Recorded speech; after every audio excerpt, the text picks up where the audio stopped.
Welcome back. आप देख रहे हैं अपना पाकिस्तान। मैं हूं उस्मा और मेरे साथ डॉक्टर इमरान इस वक्त मौजूद हैं।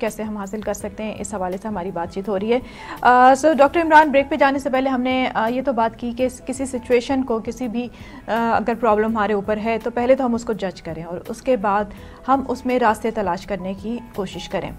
एक और चीज़ जो हमें देखने में आती है, अक्सर हमें पता नहीं चलता कि हमारे इर्द गिर्द बहुत सारे लोग ऐसे होते हैं जो हर कोई किसी न किसी प्रॉब्लम से गुजर रहा है। बहुत से लोगों को देख के लगता ही नहीं है, उनकी ज़िंदगियों को देख के, कि इनकी ज़िंदगी में कोई मसला भी होगा। हमें कभी ये अंदाज़ा नहीं होता कि उनके साथ कोई प्रॉब्लम चल रही है, कोई स्ट्रेस है, कोई डिप्रेशन है, और ये स्ट्रेस लेवल बढ़ बढ़ के एक डिप्रेशन की शक्ल ले लेता है, जो एक बाकायदा तौर पर बीमारी है और जिसका इलाज होना बहुत ज़रूरी होता है। और अगर इलाज नहीं कराया जाए तो वो पेशेंट जो है कोई भी स्टेप ले सकता है, यहाँ तक कि अपनी जान भी ले सकता है। तो इस बात का अंदाज़ा कैसे लगाया जा सकता है किसी को देख के कि वो वाकई ही किसी मसले से गुजर रहा है, किसी स्ट्रेस में है, कोई डिप्रेशन है उसको? देखिए, अभी आपने जो डिप्रेशन की बात की, दुनिया में हर 40 सेकंड के बाद खुदकुशी होती है और इसका मेन रूट कॉज डिप्रेशन। बिल्कुल। हम जिस डॉक्टर के पास अपनी जिस्मानी बीमारियां लेके जाते हैं, जिस्मानी बीमारियों की 80% वजह जहनी दबाव है जो बर्दाश्त नहीं कर पाते। हाँ जी।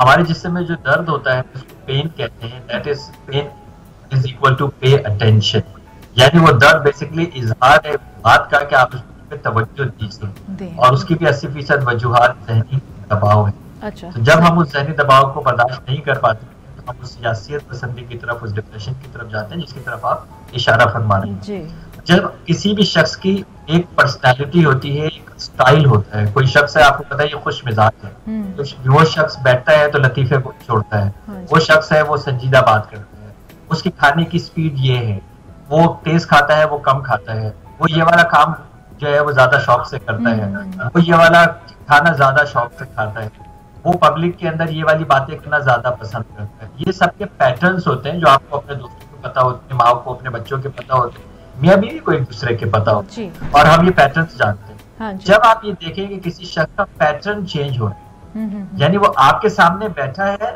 लेकिन आपको लगता है कि हमारे में से नहीं, आप एक ऐसी गुफ्तगू कर रहे हैं जिसपे खिलखिला के हंसता था लेकिन अब हंसी, वो पार्टिसिपेट नहीं कर रहा। वो अगर उसको कहीं कहा जाए कि चलो यार हम वहां पे चलते हैं शाम को फलाने की बिरयानी खाने, पहले तो वो होता था कि भागा हुआ जाता था, कहता छोड़ो यार मुझे नहीं जाना, यार दिल नहीं कर रहा।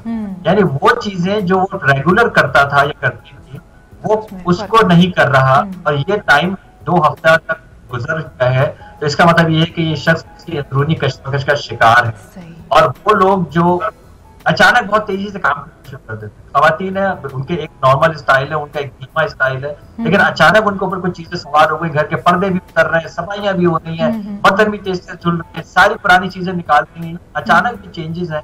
अगर ये घबराहट की कैफियत, ये तेज चलने की कैफियत ज्यादा तेज चलनी शुरू हो जाए तो आप ये समझ जाइए कि ये कुछ ना कुछ प्रॉब्लम है। एक शख्स संजीदा है, एक संजीदा धीमे बात करता था, अचानक कहके लगाने शुरू कर दी, अचानक जरूरत से ज्यादा हंस रहा है। एक शख्स आवाज से नहीं हंसता था, उसने आवाज से हंसना शुरू कर दिया। जाहिर तौर पर तो आपको अच्छा लग रहा होगा कि बड़ा मूड में है, ये तो बहुत अच्छा जॉली मूड के अंदर है, लेकिन आपको नहीं पता, और आपने देखा होगा दुनिया के अंदर बहुत सारे मज़ाहिया अदाकार जो है उन्होंने खुदकुशी की है, और दुनिया ये कहती है कि ये कैसे खुदकुशी कर सकते हैं, ये तो बहुत खुश मिजाज है, वो रूटीन से हटकर अपने नॉर्मल लाइफ स्टाइल से हटकर जब ये पैटर्न चेंज हो जाए तो हमें ऑब्जर्व करना चाहिए। खुदकुशी करने वाला शख्स सिग्नल देता है, 10 दफा वो सिग्नल देता है कि वो उस तरफ जा रहा है, उसको तवज्जो की जरूरत है, और अनफॉर्चुनेटली हम वो चीज नोट नहीं कर पाते हैं, और हम अपनी किसी की जिंदगी जो है वो खत्म हो जाती है या बहुत ज्यादा खराब होती है।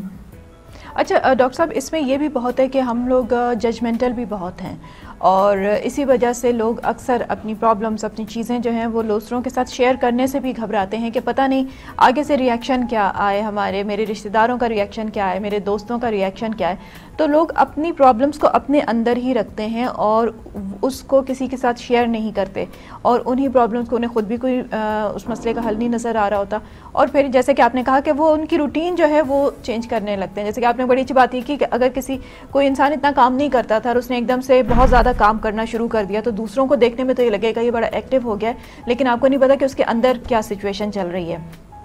तो ऐसी सिचुएशन जो हमारे जो दूसरे लोग हैं उन्हें क्या करना चाहिए? खुद आगे बढ़ के उससे बात करनी चाहिए, उसके साथ बैठना चाहिए, उसके साथ उसके अंदर जो भी गुबार है उसको निकालने की कोशिश करनी चाहिए? पहली बात तो ये है कि उसको इंगेज करना चाहिए, और अगर आप वाकई किसी के मुख्लिस हैं तो आप उसका दामन तो नहीं छोड़ देंगे ना।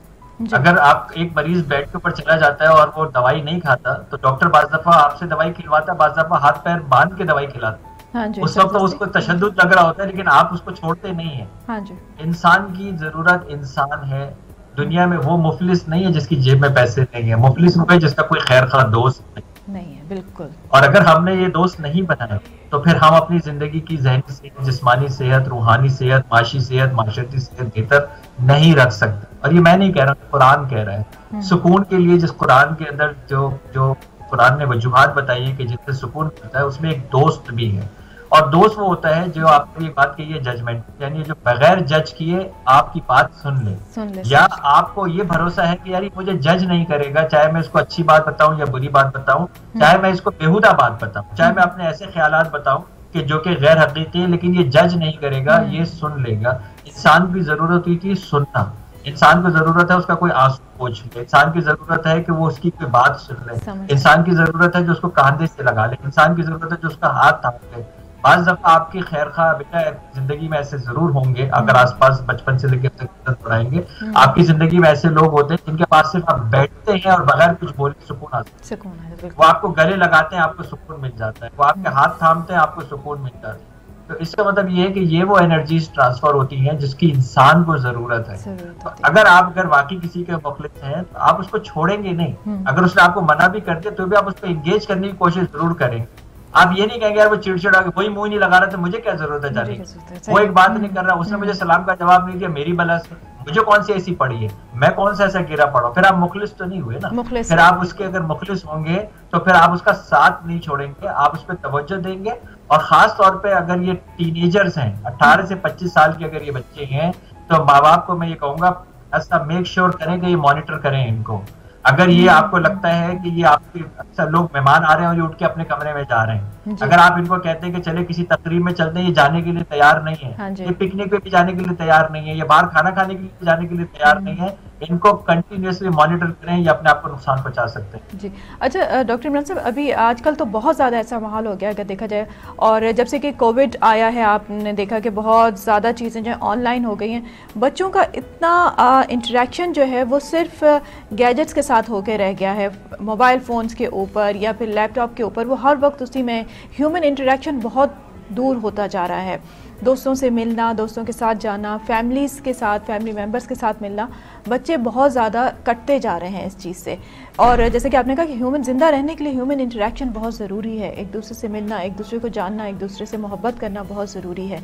तो ये जो एक नई चीज़ आ गई है, हम अपने बच्चों को इससे किस तरह निकाल सकते हैं? देखिए ये पहले ही हलाकत था जी, बिल्कुल बिल्कुल।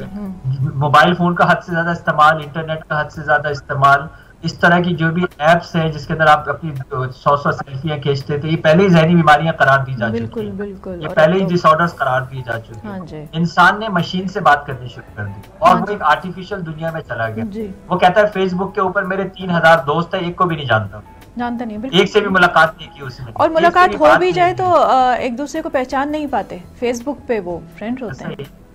आपने अपना कुछ और तस्वीर लगा रखी है, आपने अपना कोई और प्रोफाइल बता रखा है, आप अपनी कोई और बात बता रहे हैं, या आप तवज्जो हासिल करने के लिए उल्टी सीधी चीजें जो है वो कर रहे हैं, यानी गैर हकीकी दुनिया में रहते हैं। दूसरी चीज ये कि ये जो वेस्ट में हमसे ज्यादा डिप्रेशन है, उसकी वजह है कि वो लोग मशीन डिपेंडेंट है। इंसान एक जज्बाती वजूद रखता है, इंसान एक इमोशनल बीइंग है, उसका इमोशंस का इजहार होना बहुत जरूरी है।